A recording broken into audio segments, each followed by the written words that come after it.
سورج کو بجھی ہوئی موم بتی سمجھنے کی غلطی نہ کرو، لوہے کے سوئے کو مکہ مارنے کی کوشش نہ کرو۔ بغداد کی دیواریں فوراً گرا دو اور اس کی خندقیں بھر دو۔ حکومت چھوڑ دو اور ہمارے پاس آ جاؤ۔ اگر ہم نے بغداد پر چڑھائی کی تو تمہیں گہری ترین پتال میں پناہ ملے گی اور نہ ہی بلند ترین آسمان میں۔ یہ تھا ہلاکو خان کا خط جو آخری عباسی خلیفہ مستعصم باللہ کو لکھا گیا تھا۔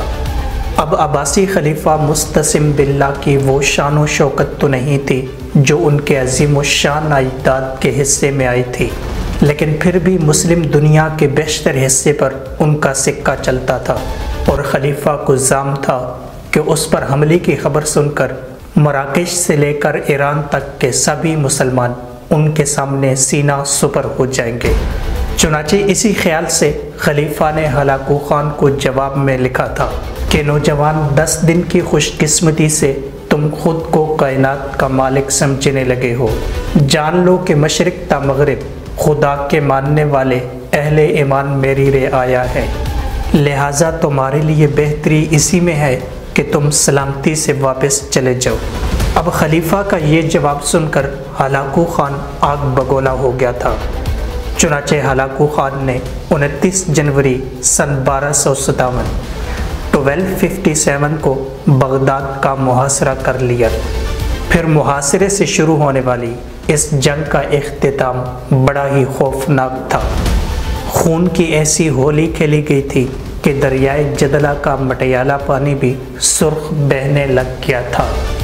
منگول آندھی بغداد سے کیسے ٹکرائی تھی، آئیے عراق کی بس یہی خوفناک کہانی جانتے ہیں۔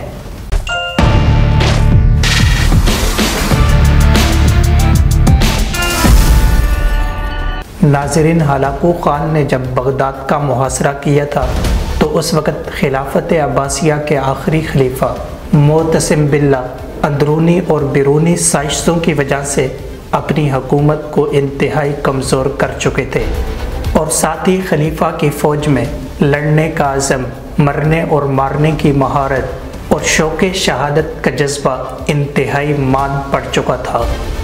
اس کے برعکس خلیفہ کی سلطنت کا محاصرہ کرنے والے ہلاکو خان کو اپنے منگول سپاہیوں کی صلاحیتوں پر پورا اعتماد تھا۔ وہ پچھلے 4 اشروں کے دوران اپنے آبائی وطن منگولیا سے نکل کر 4000 میل دور تک آ پہنچے تھے، اور اس دوران دنیا کے بڑے حصے کو انہوں نے اپنا موتی بنا لیا تھا۔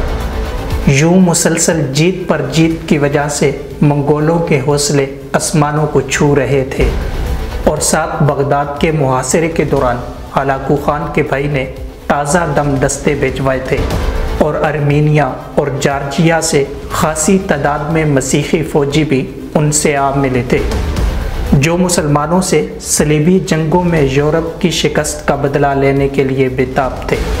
یہی نہیں، منگول فوج تکنیکی لحاظ سے بھی عباسی خلیفہ سے کہیں زیادہ برتر اور جدید ٹیکنالوجی سے بہرہ تھی۔ منگول فوج میں چینی انجینئر کا یونٹ تھا جو منجیقوں کی تیاری اور بارود کے استعمال میں مہارت رکھتا تھا۔ دوسری طرف خلیفہ کی فوج آتش گیر مادے سے واقف تھی جسے تیروں سے باندھ کر پھینکا جاتا تھا، لیکن بارود سے ان کا کبھی واسطہ نہیں پڑا تھا۔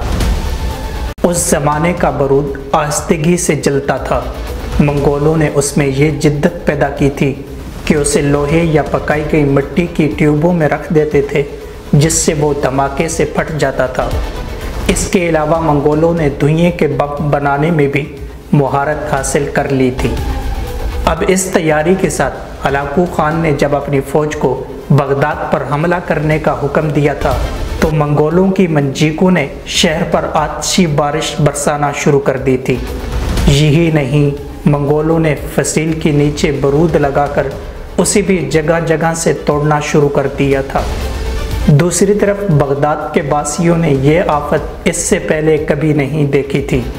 چنانچہ ابھی محاصرے کو 1 ہفتہ بھی نہ گزرا تھا کہ خلیفہ نے ہلاکو خان کو بھاری تاوان ادا کرنے اور اپنی سلطنت میں جمعے کے خطبے میں اس کا نام پڑھنے کی شرط پر صلح کی پیشکش کی۔ لیکن ہلاکو خان کو فتح سامنے نظر آ رہی تھی۔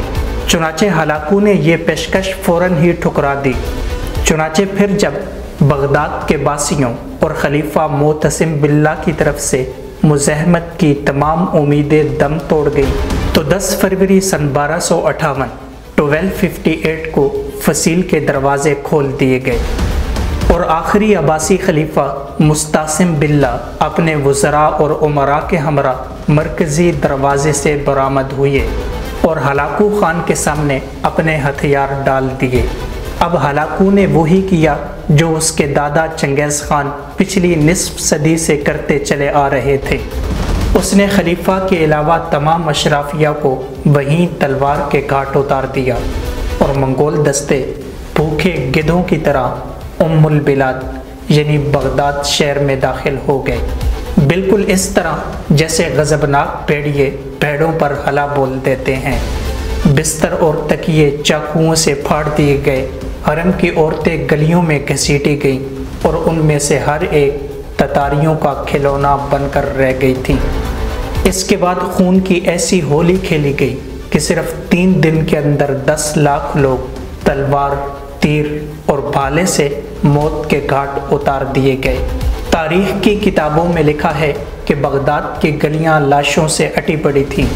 چند دن کے اندر اندر ان سے اٹھنے والے تعفن کی وجہ سے ہلاکو خان کو شہر سے باہر خیمہ لگانے پر مجبور ہونا پڑا تھا۔ پھر اس دوران جب عظیم الشان شاہی محل کو آگ لگائی گئی تو اس میں استعمال ہونے والے آبنوس اور سندل کی قیمتی لکڑی کی خوشبو آس پاس کے علاقے کی فضاؤں میں پھیلی بدبو میں مدغم ہو گئی تھی۔ دوسری طرف ستم ظریفی یہ تھی کہ بغداد کا حاکم خلیفہ مستعصم باللہ اپنی آنکھوں سے بغداد کو یوں اجڑتا دیکھ رہا تھا اور ساتھ اپنی بے بسی پہ آنسو بہا رہا تھا، مگر آنسو بہانے کا وقت بھی اب ختم ہو چکا تھا کیونکہ آخر میں خلیفہ ہی کی باری تھی۔ ناظرین، منگول مذہب میں کسی بادشاہ کا زمین پر خون بہانا بدشگونی سمجھا جاتا تھا، اس لیے ہلاکو شروع میں خلیفہ کو یہ باور کرواتا رہا کہ جیسے خلیفہ ہلاکو کا بغداد میں مہمان بن کر آیا ہے۔ پھر چند دن کے بعد ہلاکو خان نے ایک مجلس لگائی جہاں پر اپنے کمانداروں، وزیروں اور مشیروں کو بلایا اور پھر خلیفہ مستعصم باللہ کو ہلاکو خان کے سامنے پیش کیا گیا اور پھر ایک ڈھکا ہوا برتن خلیفہ کے سامنے رکھا گیا۔ چنانچہ اب بھوکے خلیفہ نے بےتابی سے ڈھکن اٹھایا تو دیکھا کہ برتن ہیرے جواہرات سے بھرا ہوا ہے۔ ہلاکو نے کہا کھاؤ، مستعصم باللہ نے کہا ہیرے کیسے کھاؤ؟ تو ہلاکو نے جواب دیا کہ اگر تم ان ہیروں سے اپنے سپاہیوں کے لیے تلواریں اور تیر بنا لیتے تو میں دریا عبور نہ کر پاتا۔ پھر عباسی خلیفہ نے جواب دیا کہ شاید خدا کی یہی مرضی تھی۔ اس پر ہلاکو نے کہا اچھا، تو اب جو میں تمہارے ساتھ کرنے جا رہا ہوں وہ بھی خدا ہی کی مرضی ہے۔ اب اس گفت و شنید کے بعد خلیفہ کو اونٹ کی کھال میں لپیٹ کر اس کے اوپر گھوڑے دوڑا دیے گئے تاکہ زمین پر خون نہ بہے، اور پھر بغداد دلکشا مسجدوں، وسیع کتب خانوں، عالیشان محلات، سرسبز باغات، علم افروز مدرسوں اور پرتعیش حماموں کے ساتھ یوں ہلاکو خان کے قبضے میں تھا۔